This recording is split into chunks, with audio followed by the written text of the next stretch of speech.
गोष्टी आता कठीण जाईल का सोपं जाईल? आपले पासवर्ड, लोकांचे नाव, फॉर्म्युलाज, नंबर्स, रॅन्डम शब्द, अक्षर. नाव यू कॅन, आता तुमची मेमरी जेवढी तुम्हाला वाटत होती त्याच्यापेक्षा खूप इम्प्रूव्ह झाली आहे, just by this 4 methods.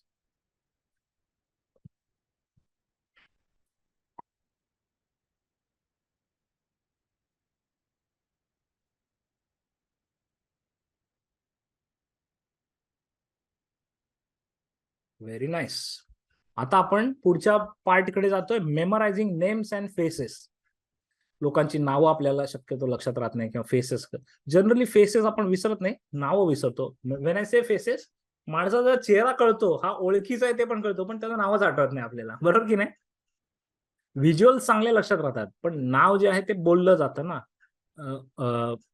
Audio, ते जास्त वेळ लक्षात राहत नाही. व्हिज्युअल जे आहेत त्या खूप चांगल्या लक्षात राहतात.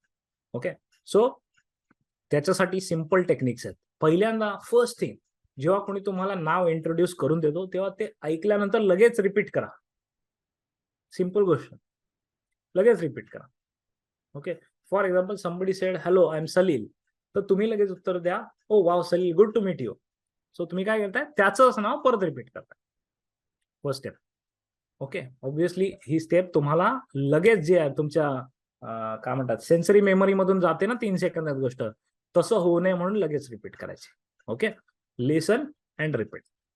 त्याच्यानंतर अजून तुम्हाला त्या व्यक्तीची भेट झाल्यानंतर जर तुम्हाला त्याला लक्षात ठेवायचं असेल, तर ती जी लोकेशन आहे, ती जी प्लेस आहे जिथे तुम्ही भेटलात, तिथे एक गोष्ट इमॅजिन करायची जी त्याच्या नावाशी संबंधित असेल. ओके, से फॉर एक्झाम्पल, मला कॅफेटेरियामध्ये एक माणूस भेटला ज्याचं नाव रमाकांत होतं. रमाकांत त्या कॅफेच्या लाईन मध्ये त्याने मेदूवडा उचलला आणि मेदूवडा असा हातात घेऊन त्याच्यातल्या होलमधून तो काहीतरी बघत होता. आणि मी त्याला म्हटलं, Rama you can't do it.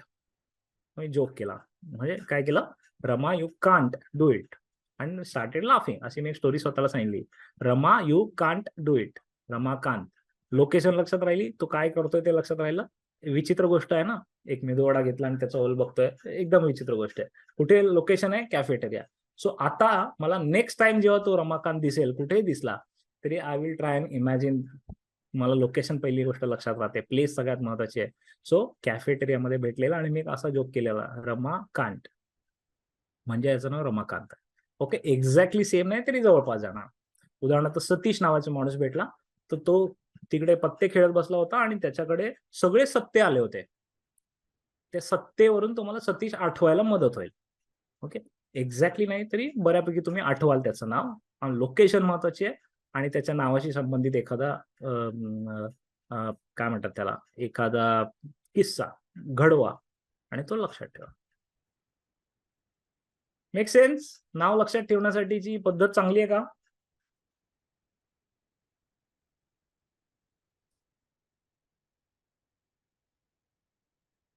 लगेच इमॅजिन करायची. आमची एक टीचर होती MBA कॉलेजमध्ये, आणि फर्स्ट इंट्रोडक्शन राऊंडला तिने सांगितलं की तुम्ही तुमचं नाव सांगा, सरनेम वगैरे सांगू नका, नाव सांगा आणि तुमच्या नावाबद्दल लक्षात राहील असं काहीतरी सांगा, स्टोरी सांगा. बऱ्याच लोकांनी आपली देवावरून नावं असतात, तर हे माझं या देवाचं नाव आहे, माझं त्या देवाचं नाव आहे असं सांगितलं. एक मुलगा होता, त्याचं नाव होतं राकेश, आणि त्याने सांगितलं राहू केतू शनी म्हणजे राकेश. आता आयुष्यभरात त्याचं नाव कोणी विसरणार नाही, त्यावेळेला ज्यांनी ज्यांनी ऐकलं तुम्ही. ओके, राहू केतू शनी, राकेश. सो सिम्प्लिफाय केलं त्याने लक्षात ठेवायला. सो एक्झॅक्टली सेम गोष्ट, की तुम्ही त्या ज्या लोकेशन मध्ये बोललेला, मला अजूनही आठवत होतं त्या लोकेशन मध्ये आमच्या क्लासरूम मध्ये कसा उभा राहिला होता, टीचर कुठे होती, मी कुठे होतो, आणि त्याने त्याचं नाव सांगितलं आणि ते झाल्यानंतर आम्ही कसे हसलो. ओके, हे सगळा किस्सा लक्षात राहील, पूर्ण स्टोरी लक्षात राहील. आता तो कधीही समोर दिसला तरी मी त्याचं नाव कधी विसरणार. So this is how you build stories for what you want to remember. Then second is use facial features, म्हणजे त्याच्या चेहऱ्यावर असं वेगळं काही असेल, ओके, जे तुम्हाला लक्षात ठेवायला सोपं जाईल, तर त्याचं आणि नावाचं काहीतरी कनेक्शन करा. ओके, फॉर एक्झाम्पल, हा जो रमाकांत नावाचा माणूस मला भेटला, समजा त्याचे गाल खूप मोठे आहेत, ओके, गाल बाहेर आले, तसं फुगलेला गालाचा आहे. तर मी त्याला इमॅजिन करून एक स्टोरी म्हणे, अरे तो रामाचा भक्त आहे हनुमानासारखा, आणि म्हणून त्याचे गाल फुगलेले आहे. So next time I will imagine, एकतर हनुमान इमॅजिन करेन किंवा राम इमॅजिन करेन, पण मोस्टली राम केलं तर माझं उत्तर बरोबर आहे. So what you have to do is, एक सिम्पल त्याचं जे फीचर आहे, फेशियल फीचर, ते त्याच्या नावाबरोबर जोडायचं. This is another technique. आणि सतत त्याचं नाव वापरायचं, त्याला म्हणतात नेम ड्रॉप.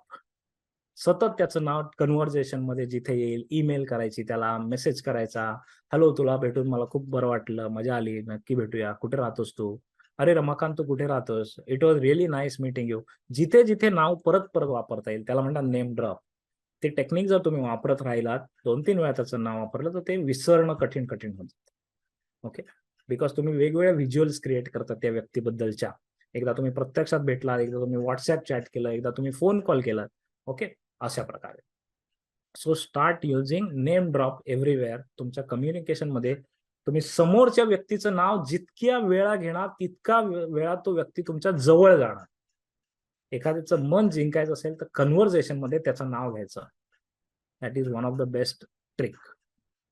ओके, सो नाव आणि चेहरा लक्षात ठेवायला मदत होईल तुम्हाला या ट्रिक्स वापरून. Type name if you like this techniques.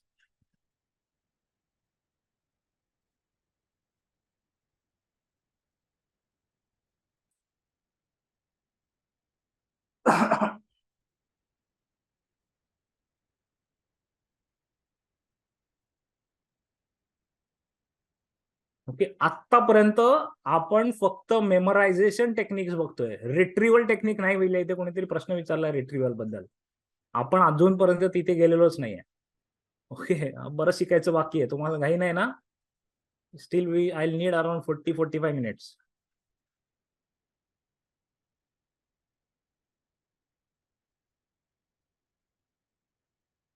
Okay, memorisation techniques cover झालेल्या आहेत. If you any queries, questions, please ask.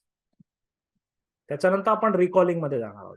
त्याच्यानंतर दीर्घकालीन आपली मेमरी इम्प्रूव्ह करायला काय करता येईल ते बघणार आहोत. So, 2 मुख्य पॉइंट्स बाकी आहेत. आणि बिफोर दॅट, नेटबेटचं या टेक स्मार्ट थिंक स्मार्ट सिरीजचं रेकॉर्डिंग जर तुम्हाला पाहिजे असेल तर ते कसं मिळवायचं ते पण मी सांगणार आहे. But before that, any questions, queries?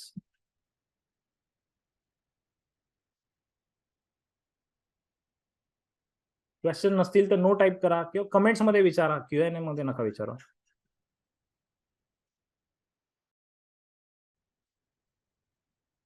हा एक मगाशी चांगला प्रश्न आलेला, मी मिस केला. अजून निओ कॉर्टेक्स वाढेल का? वाढेल. मनुष्यजात संपली नाही. जशा प्रकारची युद्ध चालू आहेत, मनुष्यजातीला घाई आहे स्वतःला संपवायची. पण जर मनुष्यजात संपली नाही तर इथून मे बी 1000 वर्षानंतर निओ कॉर्टेक्स 1-2 मिलीमीटर वाढलेला असेल.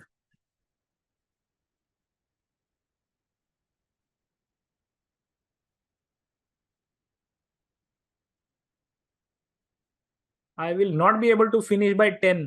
10:15 तरी कमीत कमी लागतील.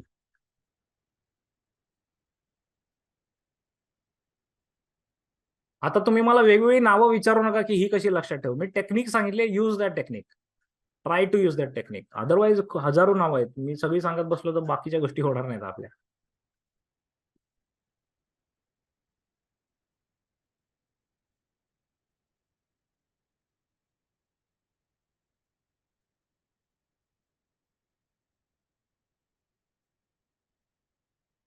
No buddies video is visible. मला तुमचा चेहरा नाही दिसत आहे, डोंट वरी.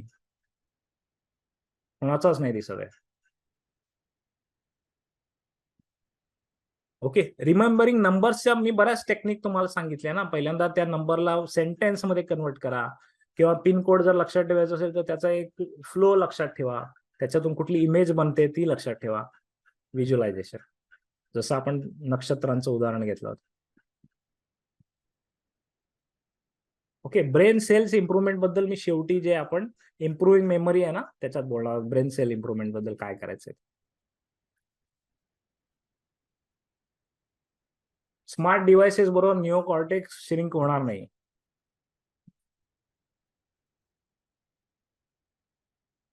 या टेक्निकने ब्रेन सेल इम्प्रूव्ह होतील, पण ब्रेन सेल इम्प्रूव्ह करायची मेन मेथड वेगळी आहे. बॉडी सिस्टम मध्ये तुम्ही फ्रॉम हेड टू टो प्रत्येक गोष्ट एक एक शरीरामध्ये एका ठिकाणी प्लेस कराल जी तुम्हाला आठवायची आहे. It is like memory palace only, फक्त आपण लोकेशनच्या ऐवजी आपली स्वतःची बॉडी कनेक्ट करतोय. Okay, so before will go to recalling, active recalling, I need your 10 minutes to explain की हे जे थिंक स्मार्ट ची सिरीज चालली कशी चालली पाहिजे. तुम्हाला व्हॅल्यू कळलीच असेल किती जबरदस्त आहे. अशा आपल्या 33 लेसन झालेले आहेत, आजचं 34वा आहे. त्या सगळ्याचं रेकॉर्डिंग तुम्हाला तुमच्याकडे ठेवायला आवडेल का? यस नो मध्ये क्विकली मला सांगा.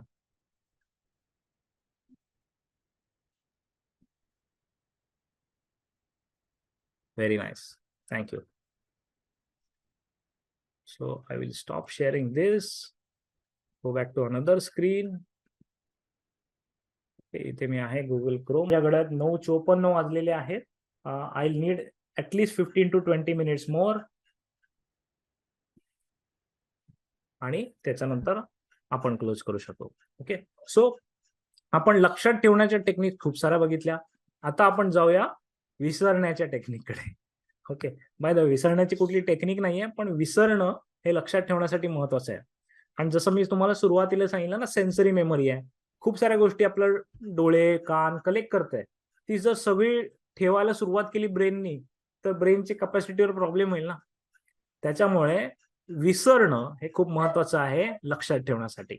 ब्रेनची कॅपॅसिटी चांगली वापरली जायला पाहिजे असेल तर अननेसेसरी गोष्टी ब्रेनच हळूहळू काढून टाकतो. त्याला म्हणतात फॉरगेटिंग, जे गरजेचं आहे. ओके, पण काही गोष्टी आहेत ज्या आपल्याला मुद्दामून एक्सप्लिसिटली कॉन्शियसली लक्षात ठेवायच्या असतात. त्याच्यासाठी आपण टेक्निक्स बघितल्या. पण आता समजा जी स्टोरी आपण बनवली, ती स्टोरी बनवली, लक्षात ठेवली, तुम्हाला आता त्या गोष्टी क्रमाने आठवल्या, पण हीच गोष्ट मी तुम्हाला 5 दिवसांनी पुन्हा विचारेन तर तुम्हाला कदाचित तशी नाही आठवणार. हीच गोष्ट मी 15 दिवसांनी पुन्हा विचारेन तर अजून काही विसरलेलं असाल त्याच्यात. ओके, सो ब्रेन काय करतं, बघतं की कुठल्या गोष्टीची परत परत गरज लागणार आहे. ज्याची गरज नाही लागणार आहे त्या गोष्टी तो काढून टाकतो. ओके, म्हणून कुठलीही गोष्ट जर वापरायची असेल तर ती वापरायला लागते. ओके, जर तुम्ही वापरत राहिलात तर विसरत नाही. मी मगाशी घराचं उदाहरण का दिलं की आपण डोळे झाकून पण आपल्या घरात मूव्ह होऊ शकतो, कारण ते आपण वापरतोय, ती जागा आपण रोज वापरतोय. किती पावलं चालल्यावर कुठे जाणार आपल्या ब्रेनला माहिती झालंय. ओके, सो एक्झॅक्टली आपल्याला लक्षात ठेवण्यासाठी, रिटेन्शनसाठी काय करायचंय, जी मेथड आहे त्याला म्हणतात स्पेस रिपिटेशन. मी यापूर्वी पण ह्याच्याबद्दल बोललोय, आता पण तुम्हाला सांगतो. स्पेस रिपिटेशन म्हणजे जे तुम्ही वाचलंय किंवा जे तुम्ही लक्षात ठेवलंय ते परत परत वापरायला लागेल. त्याला म्हणतात स्पेस रिपिटेशन. ओके, आता हे जे स्पेस रिपिटेशन आहे त्याच्यामध्ये आपण काय करतो, बेसिकली जे वाचलंय किंवा जे लक्षात ठेवायचंय ते काही काही काळानंतर पुन्हा रिपीट करतो. आणि when I say repeat, recall करतो. रिकॉल करतो म्हणजे काय, पुन्हा वाचत नाही तर पुन्हा आठवायचा प्रयत्न करतो. उदाहरणार्थ आज जी स्टोरी तुम्ही वाचलीत किंवा बनवलीत, ती लक्षात ठेवली छानपैकी, ती पुन्हा थोड्या दिवसांनी वाचायचे, पुन्हा थोड्या दिवसांनी वाचायचे. आणि वेन असे वाचायचे ऍक्च्युली आठवायचा प्रयत्न करायचा पहिल्यापासून. अरे ही स्टोरी काय होती, स्टार्ट कुठून झालं, मुंबईवरून स्टार्ट झालं, क्लोज कुठे झालं, लोटस टी स्टॉल मध्ये क्लोज झालं. मधलं जे ते सगळं आठवायचा प्रयत्न करायचा. नाही आठवली तर वाचायची, परत आठवायचा प्रयत्न करायचा, परत नाही आठवली तर परत वाचायची. That is called as recall.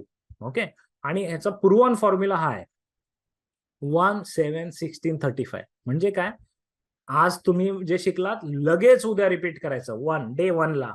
Okay, आज डे 0 आहे, लगेच उद्या रिपीट करायचं. When I say repeat, recall आठवायचा प्रयत्न करायचा, नाही आठवलं तर वाचायचं. ओके, पुन्हा एकदा मेमोराईज करायचं. त्याच्यानंतर स्पेस द्यायची, मध्ये ते नाही वाचायचं, दुसरं काहीतरी वाचायचं. पुन्हा 7व्या दिवशी तेच रिकॉल करायचं. ते झाल्यानंतर पुन्हा 16व्या दिवशी तेच रिकॉल करायचं. ते झाल्यानंतर पुन्हा 35व्या दिवशी तेच रिकॉल करायचं. नाही आठवलं तर अजून पुढचे दिवस करत जायचं. पण साधारण एक पहिल्या 4-5 याच्यामध्ये तुम्हाला सफिशियंट गोष्टी लक्षात राहतात. दिस इज रिटेन्शन टेक्निक. जर ती वापरली गेली नाही, परत त्याचा संदर्भ आला नाही, तर ब्रेनला वाटणार हा कचरा आहे, साफ करा, आणि तो फॉरगेट करणार. ओके, आणि म्हणून तुम्हाला गोष्टी वापरत राहायच्या. That is called as space repetition. लक्षात ठेवण्यासाठी दुसरा कुठलाही फॉर्म्युला नाहीये, ही एकमेव गोष्ट आहे. आणि म्हणून आपल्याला पाढे सतत बोलायला लावायचे, सकाळ संध्याकाळ बोलायला लावायचे ना पाढे, किंवा आपण प्रार्थना बोलतो, आपण जे मंत्र उच्चार करतो, त्या सगळ्या गोष्टींमध्ये स्पेस रिपिटेशन आहे बघा. ओके, जर तुम्ही स्पेस रिपिटेशन करून दिलं, गोष्टी वापरल्या, तर तुम्हाला ज्या महत्वाच्या आहेत त्या लक्षात राहणार. अभ्यास करण्यासाठी सगळ्यात बेस्ट आहे 1, 7, 16, 35 असं शेड्यूल बनवा तुमचं. आज जो चॅप्टर तुम्ही वाचलाय त्याच्यावरचे क्वेश्चन्स तयार करा, 7व्या दिवशी त्या क्वेश्चनची उत्तर द्यायचा प्रयत्न करा न बघता, आणि बघा किती आठवतंय. मग ते उत्तर नाही, जेवढं आठवतंय तेवढं बाकीचं बघून लिहा, परत आठवायचा प्रयत्न करा, पुन्हा मग 16व्या दिवशी, पुन्हा मग 35व्या दिवशी. जर रिपीट होत राहिलं तर ब्रेनला सिग्नल दिला, this is important, this is needed. Repeat नाही झालं तर गेलं. एवढं सिम्पल आहे ते. ओके, आणि वेन आय से रिकॉल, याची डेफिनेशन खूप महत्वाची आहे, कारण लोकांना वाटतं की परत एकदा 7व्या दिवशी वाचेन, परत एकदा 16व्या दिवशी वाचेन, मग मला लक्षात राहायला पाहिजे. तर नाही, ब्रेन मध्ये कनेक्शन्स, न्यूरॉन कनेक्शन्स होणं गरजेचं आहे, आणि कनेक्शनसाठी तुम्हाला तो कनेक्ट झालाय की नाही ते चेक करायचं आहे. आणि म्हणून जे आज मला आठवतंय ते उद्या आठवेल, ते 7व्या दिवशी आठवतंय का, ते 16व्या दिवशी आठवतंय का, हा प्रश्न महत्वाचा आहे. पुन्हा वाचण्याला महत्व नाहीये. ओके, जर आठवत नसेल तर पुन्हा वाचा, पुन्हा आठवा, पुन्हा वाचा, पुन्हा आठवा. पण करायचं काय आपल्याला, ऍक्टिव्ह रिकॉल. ही एक आणि एकमेव मेथड आहे जर तुम्हाला दीर्घकाळ गोष्टी लक्षात ठेवायच्या असतील तर, which is called as spaced repetition. Spaced म्हणजे काही दिवसांच्या गॅपने, रिपिटेशन म्हणजे रिपीट करत राहा, परत परत करत राहा. दिस इज द ओनली मेथड. कळली असेल तर मला कमेंट्स मध्ये सांगा.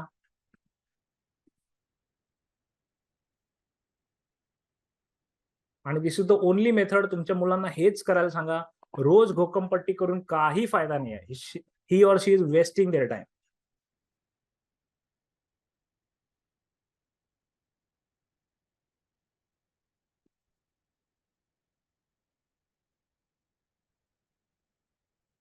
एक 7, 16, 35.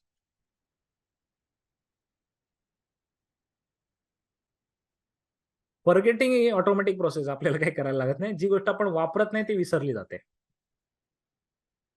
फक्त ज्या मोटर स्किल्स आहेत त्या लक्षात राहतात, जसं स्विमिंग, बाईक रायडिंग, त्या मोटर स्किल्स आहेत त्या लक्षात राहतात. बाकी सगळ्या गोष्टी ज्या आहेत त्या विसरल्या जातात जर वापरल्या नाही तर. सो आपण 2 गोष्टी बघितल्या, मेमोराईज कसं करायचं आणि रिकॉल कसं करायचं. नुसतं पाठ करून फायदा नाही, ते आठवलं पाहिजे वेळेला. सो 2 गोष्टी, मेमरी अँड रिकॉल. आता आपण जातोय एका मोठ्या मुद्द्याकडे, ज्याच्यामध्ये आपण दीर्घकाळ आपली मेमरी शाबूत ठेवण्यासाठी, चांगली ठेवण्यासाठी, शार्प मेमरी ठेवण्यासाठी काय करू शकतो ते बघण्यासाठी. ओके, हे आकडे जे आहेत मी सांगितलेले 1, 7, 16, 35, हे काही प्रयोगांती आलेत. तुम्हाला जर वेगळ्या स्पेसमध्ये करायचे करू शकता तुम्ही. कोणी 1 दिवस, 4 दिवस, 10 दिवस, 15 दिवस असं करेल, दॅट इज ऑल्सो ओके. पण सगळ्यात बेटर रिझल्ट 1, 7, 16, 35 ला मिळालेत असे काही लोकांचे एक्सपेरिमेंट्स आहेत. शास्त्रीय नाही आहेत. काही लोकांनी एक्सपेरिमेंट करून दे हॅव अराइव्हड ॲट दिस की this is the optimum space.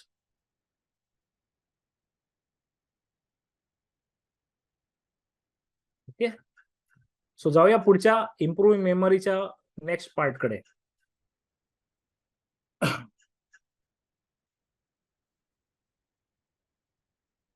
ठीक आहे, सो इम्प्रूव्हिंग मेमरी मध्ये we are looking for 7 things ज्या आपल्या आयुष्यामध्ये मूलभूत आहेत. ओके, ज्या केल्या तर तुमचं आयुष्य सुंदर होईलच, मेमरी पण शार्प होईल. They are this 7. न्यूट्रिशन, काय खायचं ते मी सांगणार आहे. एक्सरसाइज, काय करायची, किती करायची ते मी सांगणार आहे. स्लीप, सगळ्यात महत्वाची आहे मेमरीसाठी. तुम्हाला माहिती आहे का, जे आपण दिवसभर साठवतो त्याचे ब्रेनमध्ये कनेक्शन जोडायला लागतं. असोसिएशन मगाशी आपण बघितलं ना. सो आपलं ब्रेन ऍक्च्युअल मध्ये असोसिएशन करतं जेव्हा आपण झोपलेलो असतो तेव्हा. आणि म्हणून झोप महत्वाची आहे. किमान 7 तासाची झोप महत्वाची आहे. तेव्हा तुमचे मेमरीज क्रिएट होतात. म्हणजे दिवसभर तुम्ही सगळं वाचलंय, बघितलंय, त्या मेन मेमरीमध्ये ट्रान्सफर व्हायला रात्रीच्या झोपेची गरज आहे. So sleep is important. त्याच्यानंतर ऑर्गनायझिंग, टीचिंग, मेडिटेशन आणि अजून काही ऍक्टिव्हिटी ज्या तुमच्या ब्रेनला न्यू ब्रेन सेल्स क्रिएट करायला, न्यू न्यूरॉन कनेक्शन तयार करायला मदत करते. Okay, will start with number 1, that is nutrition. जे तुम्ही खाताय. सो आपल्या ब्रेनला मेमरी शार्प करायला 3 गोष्टींची गरज आहे. ओमेगा 3 फॅटी ऍसिड्स, विटॅमिन बी, त्याच्यामध्ये पण B9 आणि विटॅमिन के. ओके, या 3 गोष्टी आपल्याला फीड म्हणजे आपल्या जेवणामध्ये असल्या पाहिजेत. असं नाही की त्याच खायच्यात. It should be part of your meal. ठीक आहे. ओमेगा 3 कुठे मिळतं आपल्याला? फ्लॅक्स सीड्स मध्ये, जवस ज्याला म्हणतो आपण, चिया सीड, त्याला चिया सीड्सच म्हणतात. ते साधारण सब्जा जसं असतं तसं असतं. फिश, शेल फिश, कवचवाले जे फिश असतात ते, स्पिनॅच, पालक आणि वॉलनट्स, या सगळ्यांमध्ये आपल्याला ओमेगा 3 फॅटी ऍसिड्स मिळतात. आपल्या ब्रेनला शार्प ठेवण्यासाठी त्याचा फायदा होतो. सो हे आपल्याला सुपर फूड म्हणू शकतो आपण, जे आपल्याला ब्रेनसाठी महत्वाचं आहे. Okay, flax seeds, chia seeds, fish, shellfish, spinach, walnuts. याच्या व्यतिरिक्त पण आहेत, पण याच्यामध्ये बऱ्यापैकी जास्त प्रमाणात आपल्याला ओमेगा 3 फॅटी ऍसिड्स मिळतात. त्याच्यानंतर विटॅमिन बी. विटॅमिन बी मध्ये अनेक, पुन्हा पालक आली बघा, ब्रोकली, एवोकाडो एक फ्रूट आहे, स्ट्रॉबेरीज आणि ऑरेंज ज्यूस. ओके, हे जर तुम्ही रेग्युलरली तुमच्या जेवणामध्ये याचा समाविष्ट ठेवलात तर विटॅमिन B9 सफिशियंट तुम्हाला मिळेल. आणि थर्ड इज विटॅमिन के, जे आपल्याला ग्रीन व्हेजिटेबल्स मधून मिळतं, पालेभाज्या, लिफी ग्रीन्स, कॉलीफ्लॉवर, कॅबेज, कोबी, मीट, फिश, एग्स, या सगळ्यांमध्ये आपल्याला विटॅमिन के मिळतं. ठीक आहे. सो हे सगळे फूड जे आहेत ते तुम्ही खात नसाल तर खायला सुरू करा. कमी खात असाल तर बऱ्यापैकी ऍड करा. असं नाही की तुम्हाला दिवसभर तेच खायचंय किंवा खूप जास्त क्वांटिटीत खायचंय. तुमच्या जेवणामध्ये हे असलं पाहिजे. ठीक आहे. This is nutrition. Sorry.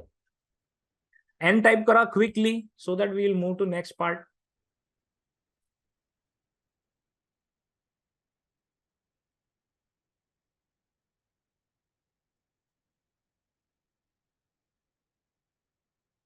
Very good.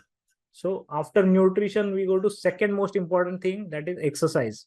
Exercise ब्रेनला का महत्वाची आहे ते सांगतो तुम्हाला. जेव्हा तुम्ही एक्सरसाइज करता तेव्हा आपलं हार्ट काय होतं? पंपिंग वाढतं की नाही? हार्ट रेट वाढतो, पंपिंग वाढतो. पंपिंग वाढल्यावर काय होतं? ब्लड फ्लो वाढतो. ब्लड फ्लो कोणाला सगळ्यात जास्त महत्वाचं आहे? ब्रेनला. ब्रेनचं खाद्य ब्लड आहे. ओके, जेवढं आपण खातो दिवसभरात, जेवढं आपण खातो, एनर्जी मिळवतो, त्या एनर्जीपैकी 20% एनर्जी ब्रेनला लागते. खूप सगळ्यात जास्त एनर्जी आपल्या शरीरामध्ये कोण खातं? ब्रेन खातं, सीपीयू आपला. ओके, आणि म्हणून एक्सरसाइज करून त्याला ब्लड पोहोचवणं गरजेचं आहे. Any exercise will do. कुठली एक्सरसाइज जी हार्ट रेट वाढवते, म्हणजे धावणं, पळणं, सायकल चालवणं, स्विमिंग करणं, उड्या मारणं.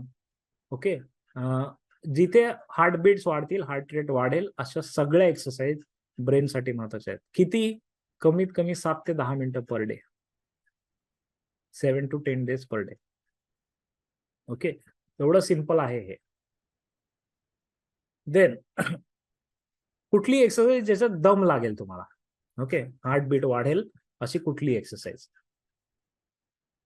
देन स्लीप बद्दल तर मी इनफ सांगितलेले, 7 hours of sleep per night. त्याच्यामध्ये एक आणखीन पॉइंट आहे, ती म्हणजे अनइंटरप्टेड. म्हणजे काय की जर तुम्ही मध्ये उठलात स्लीपमध्ये, 7 तासाच्या स्लीपमध्ये दोनदा उठलात, मध्ये फोन वाजला, लाईट लावली कोणीतरी, तर तुम्हाला त्याचा फायदा मिळत नाही. अनइंटरप्टेड, अखंड, सकाळ तुम्ही संध्याकाळी झोपलात, सकाळी उठलात, रात्री झोपलात, सकाळी उठलात. माझ्या बाबतीत मी खूप भाग्यवान आहे की मी बेडवर झोपल्या झोपल्या मी दुसऱ्या मिनिटाला झोपलेला असतो, डायरेक्ट सकाळीच उठतो. ओके, सो अनइंटरप्टेड स्लीप आणि कमीत कमी 7 तासाची, खूप महत्वाचं आहे. देन ह्या 3 गोष्टी आपल्याला पाहिजेत. त्याच्यानंतर अजून एक आपल्या आयुष्यात ऍड करायचे, ती म्हणजे टू डू लिस्ट बनवणं. कारण अननेसेसरी गोष्टी आपल्या ब्रेनला लक्षात ठेवायला लावू नये. म्हणून एक छोटीशी डायरी स्वतःकडे ठेवा, टू डू लिस्ट बनवा, किंवा एक ऍप बनवा. आपण टेक्स्मार्ट सिरीज मध्ये खूप सारे मी ऍप सांगितले जिथे तुम्ही टू डू लिस्ट बनवू शकता. सो टू डू लिस्ट काय करते? तुमच्या ब्रेनचं बर्डन कमी करते आणि चांगल्या क्वालिटी गोष्टींसाठी ब्रेनला जागा देते. ठीक आहे. सो टू डू लिस्ट बनवा. Second good thing that you can do is journaling. Journaling म्हणजे डायरी लिहिणं सोपं. तुमच्या वेळी किती लोक डायरी लिहितात by the way? Yes no सांगा मला.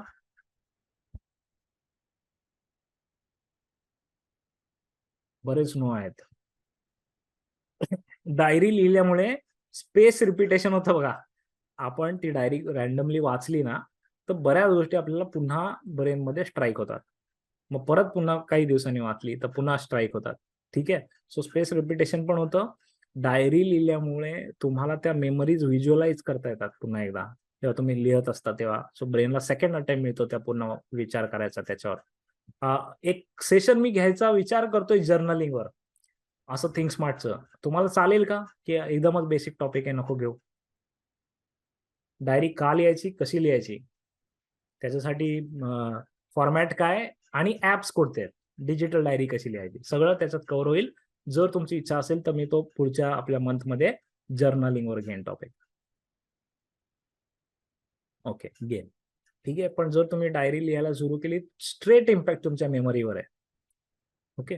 जनरली आपण असं करतो, खूप आनंदात असू किंवा खूप दुःखात असू तेव्हा डायरी लिहितो किंवा काहीतरी लिहितो. तसं न करता रोज लिहत जाणं, त्याची प्रॅक्टिस ठेवणं, ते खूप महत्वाचं आहे. And that will directly impact your memory. Okay. Journaling and to do list. Next is teaching, जे मला आवडतं. More you teach, more you learn. आणि जर मला तुम्हाला काही शिकवायचं असेल तर तुमच्या सगळ्या टाईपच्या प्रश्नांची उत्तर मला तयार करायला लागतील. म्हणून मला जास्त अभ्यास करावा लागेल आणि जेवढं मी तुम्हाला शिकवत जाईन तेवढं मला जास्त लक्षात ठेवावं लागेल. कारण मी असं म्हणू शकत नाही ना की मी वाचलेलं पण विसरलो. तुमच्या प्रश्नाची उत्तर देणं मला भाग आहे. आणि त्याच्यामुळे मला जेवढं मी शिकवतो तेवढं त्या गोष्टी रिपीट होतात माझ्या माइंडमध्ये आणि स्पेस रिपिटेशनमुळे त्या माझ्या माइंडमध्ये फिक्स होतात. प्रश्नांचा विचार केल्यामुळे रिकॉल वाढतो. कारण मी विचार करतो की तुमचे काही प्रश्न येऊ शकतात, कुठल्या टाईपचे येऊ शकतात. सेशन सुरू व्हायच्या 1 तास आधी मी तेच करत असतो की तुमचे कुठले प्रश्न येऊ शकतात त्याचा मी आधी विचार करतो, अँटिसिपेट करतो. त्याच्यासाठी मी काय उत्तर देऊ, त्या उत्तरात कुठली उदाहरणं वापरू, त्या सगळ्याचा विचार करतो. That is the benefit of teaching. So कोणालाही शिकवा. उदाहरणार्थ आज तुम्ही खूप सारे टेक्निक शिकलात, आता त्या तुमच्याकडे ठेवू नका. त्या तुमच्या घरी मुलांना शिकवा, शेजाऱ्यांना शिकवा, मित्रमंडळींना शिकवा. उद्या ऑफिसमध्ये कोलीग बरोबर बोलाल तेव्हा त्यांना शिकवा. Start teaching. Teaching is repeating, repeating is memorising. Okay. Then meditation. याच्याबद्दल तर मी बोलून बोलून थकत नाही. आपल्या ऑलमोस्ट सगळ्या सेशनमध्ये मेडिटेशन येतं. किमान 20 मिनिटाचं मेडिटेशन डेली तुम्हाला केलं पाहिजे, जर तुम्हाला आपल्या ब्रेनला शार्प बनवायचं तर. बेसिकली जेव्हा तुम्ही मेडिटेशन करता तेव्हा तुम्ही सिंगल टास्किंग करता, मल्टीटास्किंग करत नाही. सिंगल टास्किंग मध्ये तुमच्या ब्रेनला खूप रिलीफ मिळतो, आराम मिळतो आणि त्याच्यामुळे आपले जे ब्रेन कनेक्शन आहेत ते फटाफट फटाफट फटाफट काम करायला लागतात. Simple 20 minutes meditation. Okay. Bye the वे, याच्यामध्ये न्यूट्रिशन बद्दल नेटबेटकडे आमच्याकडे कोर्स आहे, ज्याच्यामध्ये तुमचा न्यूट्रिशन प्लॅन बनवून देतो. एक्सरसाइज डेफिनेटली आमच्याकडे योगा आहे, फिटनेस आहे, सिनियर सिटीजन साठी आहे. त्याच्यानंतर स्लीप साठी आमच्याकडे म्युझिक थेरपी आहे, की ज्यांना झोप येत नाही त्यांच्यासाठी म्युझिक थेरपीचा कोर्स आहे, स्पेशली झोपेशी संबंधित. ऑर्गनायझिंगचं आमच्याकडे सेशन आहे. टू डू लिस्ट कशी बनवायची ते मी ऑलरेडी शिकवलेलं आहे. जर्नलिंगचं मी पुढच्या महिन्यात घेणार आहे. टीचिंग कशी करायची, ऑनलाईन टीचिंगचा आमच्याकडे कोर्स आहे. मेडिटेशनचा आमच्याकडे कोर्स आहे. ओके. सो या सगळ्या गोष्टी ज्या आहेत त्या नेटबेटमध्ये कव्हर होत आहेत बघा. मेडिटेशनचा कोर्स आमचा अतिशय सोपा आहे. जस्ट ₹100 पर मंथ आणि आठवड्यातून 2 वेळा मेडिटेशन असतं. बाकीचे दिवस तुम्ही रेकॉर्डेड करू शकता. 20 मिनिटचं मेडिटेशन त्याच्यात कव्हर केलं जातं. लाईव्ह असतं ते. ओके. खूप सारे लोक करतात. आय थिंक अराउंड 400-500 लोक सध्या करत आहेत ते. आणि everybody is welcome. ₹100 per month त्याची कॉस्ट आहे. पण मेडिटेशन करा. जर तुम्हाला स्वतः घरी करायचं असेल तरी करा.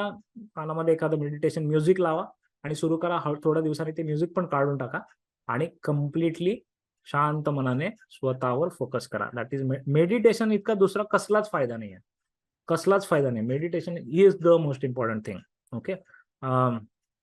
आणि लास्ट काही ब्रेन स्टिम्युलेटिंग ऍक्टिव्हिटीज आहेत ज्या करायचं. म्हणजे काय की आपण लहान बनायचं. लहान मुलं जे करतात, चौकस बुद्धी असते, नव्या गोष्टी शिकतात, कोडी सोडवतात, त्या सगळ्या आपल्याला करायचं. उदाहरणार्थ पझल सोडवणं, सुडोकू सारखं कोडं सोडवणं, नव्या नव्या गोष्टी हाताने क्रिएट करणं. आर्ट आणि क्राफ्टचा पण आमच्याकडे कोर्स आहे बाय द वे. चेसचा पण कोर्स आमच्याकडे येतोय. सो कम्प्लीट तुमच्या ब्रेनच्या डेव्हलपमेंटच्या सगळ्या गोष्टी नेटबेटमध्ये आहेतच. पण तुम्ही आमच्याकडे कोर्स नाही केला तरी चालेल. या गोष्टी आपल्या आयुष्यामध्ये आणा, या गोष्टी वापरा आणि दीर्घकाळ तुमच्या मेमरीला शार्प ठेवायचं असेल, अगदी म्हातारा माणूस झाला तरी तुम्हाला चांगल्या चांगल्या तुमच्या जुन्या जुन्या गोष्टी आठवल्या पाहिजेत असं तुम्हाला आज वाटत असेल तर आज याची सुरुवात करा. Good nutrition, daily exercise, sleep compromise करू नका, ऑर्गनायझेशन करा, टीचिंग करा, मेडिटेशन करा आणि लहान मुलांसारखं नव्या गोष्टी शिकायला तयार राहा, प्रॅक्टिस करा. Okay, so this is for long term memory impact. Okay, 10-13 झालेत. मी जसं म्हणलेलं 10:15 पर्यंत सेशन संपवेल. आय होप सेशन तुम्हाला आवडलं असेल, मजा आली असेल आणि तुम्हाला तुमच्या मेमरीवर आता विश्वास वाटला असेल की तुम्ही ती वाढवू शकता. I am open for questions. Before I close, आणखीन एक गोष्ट तुम्हाला सांगायची, आपले व्हॉट्सअप ग्रुप्स ओपन होतील. व्हॉट्सअप ग्रुपमध्ये तुमच्या प्रतिक्रिया द्या, प्रत्येकाने द्या. आणि तुमच्यासाठी मागे पण मी दिलं होतं, यावेळेला पण देणार आहे. टॉप 3 कमेंट्स येतील, त्यांना माझं हे पुस्तक मी पाठवणार आहे भारतामध्ये, भारताबाहेर नाही. हे पुस्तक आहे झिरो टू हिरो. टॉप 3 कमेंट्सना हे पुस्तक मी तुमच्या पत्त्यावर पाठवेन. याच्यामध्ये माझ्याबद्दल पण एक लेख आहे. 30 उद्योजकांच्या स्टोरीज याच्यात आहेत, त्याच्यापैकी एक स्टोरी माझी आहे. तुम्हाला ती नक्की वाचायला आवडेल. ओके, व्हॉट्सअप ग्रुप ओपन होतील किंवा झाले असतील, तिथे सविस्तर डिटेल कमेंट लिहा. आजचं सेशन कसं वाटलं, मजा आली का, शिकायला कसं वाटतंय, MBA चा तुमच्यावर परिणाम होतोय का, फायदा होतोय का. I need your feedback. Thank you, thanks a lot. I am waiting here for questions, otherwise we can close.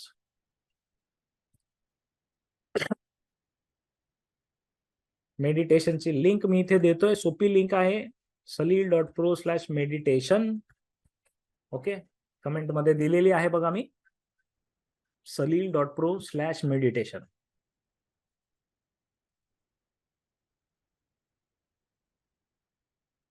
Okay, मेडिटेशनची link इथे पण देऊन ठेवतो if you want.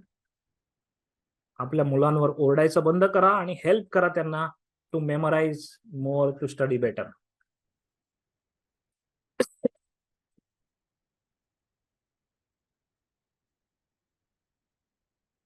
Yes, interest plays a role in recalling. आपण इमॅजिन करत होतो तेव्हा काय करत होतो, इंटरेस्टिंगच बनवत होतो ना.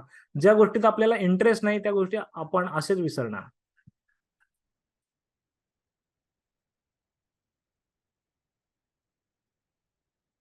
Thank you Amita madam, thank you. पण प्लीज तुमचा फीडबॅक आपल्या व्हॉट्सअप ग्रुपवर द्या.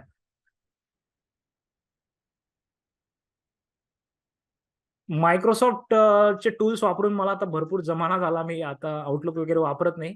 पण करता येईल सेशन, नॉट अ प्रॉब्लेम. मी घेईन एखादं सेशन त्याच्यावर.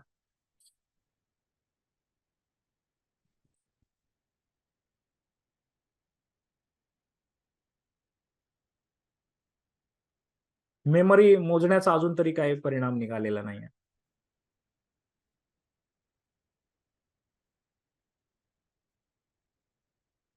एनी 30 डेज नाही ऍक्सेस. तुम्ही पेमेंट केल्या केल्या 30 दिवस, पेमेंट केल्यापासून 30 दिवसाचा ऍक्सेस तुम्हाला मिळतो.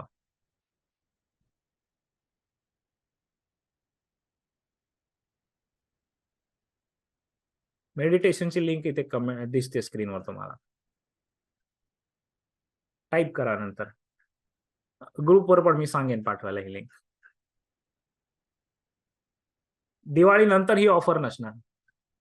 दिस is going to be only in October. जी आता 300 ची ऑफर आहे ती तर फक्त आता अर्ध्या तासासाठीच होती, तो तास संपलेला आहे, तर क्लोज झालेली असेल.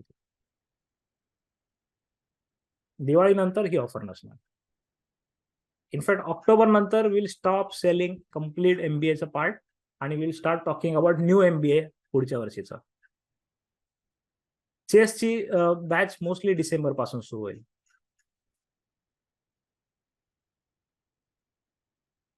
तुम्ही तुमच्या वेळेनुसार जेव्हा जॉईन कराल तेव्हा जॉईन करा, त्यावेळेला जी प्राइस असेल त्याच्यावर.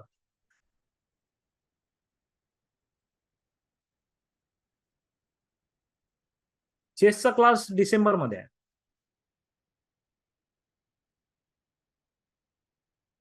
अजून एक होतं uniqueness, colour, sound, movie, I centred आणि uniqueness.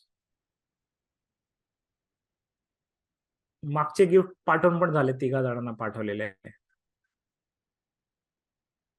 Meditation link is not clickable. तुम्ही आता समोर लिंक दिसते, तुम्ही टाईप केलं ब्राउझरमध्ये तरी होईल, salil.pro/meditation. त्याच्या पुढे HTTPS लावा म्हणजे ती क्लिकेबल होईल. salil.pro/meditation. मी आपल्या व्हॉट्सअप ग्रुपमध्ये पण पाठवायला सांगेन. येस, तुम्ही लिव्ह करू शकता जर प्रश्न नसतील तर.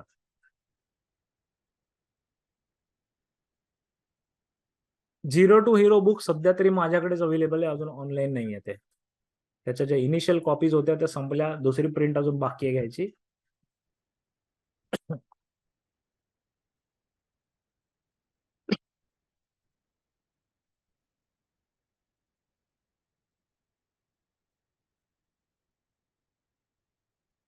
प्रवीण माने सर, तुमचं कुठलं गिफ्ट तुम्हाला मिळालं नाही मला कळत नाहीये. तुम्ही आपल्या नेटबेटच्या ऍडमिनला एक मेसेज करा आणि आम्ही शोधून तुम्हाला देऊ ते, जर नसेल मिळालं तर.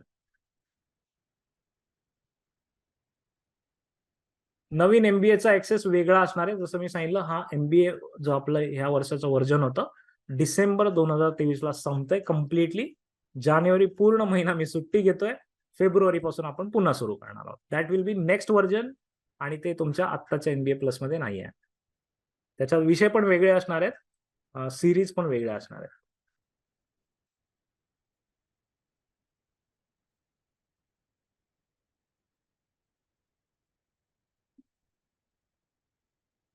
सेकंड डे म्हणजे डे 1 जर तुम्ही आज अभ्यास केलात, तर उद्या लगेच नेक्स्ट डे तुम्हाला रिकॉल करायचं आहे. आधी रिकॉल, आणि मग जर रिकॉल झालं तर चांगलंच आहे, जर नाही झालं रिकॉल तर पुन्हा अभ्यास.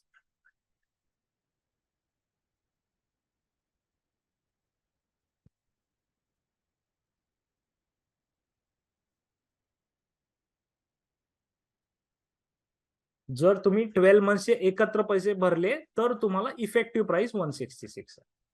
सो 1999 जे आहे ते आता आम्ही ऑफर मध्ये 3 इयर्स दिलेली, आता ऑफर संपली आहे, आता ते पुन्हा 1 इयर झालंय.